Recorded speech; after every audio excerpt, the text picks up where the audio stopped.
বিসিবির সংবিধানে ad hoc committee বলতে কোনো কিছু নেই, শুধু দেশের সংবিধানই কি সংবিধান, বিসিবির সংবিধান কি সাদা কালো কাগজ? এভাবেই বিএনপি নেতা সালাউদ্দিন আহমেদকে একহাত নিলেন সাবেক যুব ও ক্রীড়া উপদেষ্টা এবং জাতীয় নাগরিক পার্টির মুখপাত্র আসিফ মাহমুদ সজীব ভুঁইয়া। বুধবার রাতে সামাজিক যোগাযোগ মাধ্যমে দেয়া এক পোস্টে তিনি এসব কথা বলেন। আসিফ মাহমুদ তার পোস্টে সরাসরি স্বরাষ্ট্রমন্ত্রীকে উদ্দেশ্য করে বলেন, বিসিবি নির্বাচন বিসিবির নিজস্ব গঠনতন্ত্র মেনেই সম্পন্ন করা হয়েছিল। তখন সংবিধান মানতে গিয়ে বিসিবিতে বিএনপির দলীয় কাউন্সিল করা হয়নি।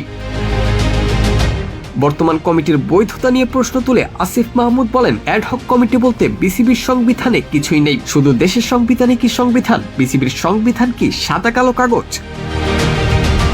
উল্লেখ্য, এর আগে নির্বাচিত বিসিবি সভাপতিকে জোরপূর্বক সরিয়ে তামিমের সভাপতিত্বে নতুন কমিটির দায়িত্ব নেন বিএনপি নেতাদের ছেলেমেয়েরা, যার ফলে বর্তমান বোর্ডটিকে অবৈধ বাপের দোয়া বোর্ড বলেও সমালোচনা করা হচ্ছে।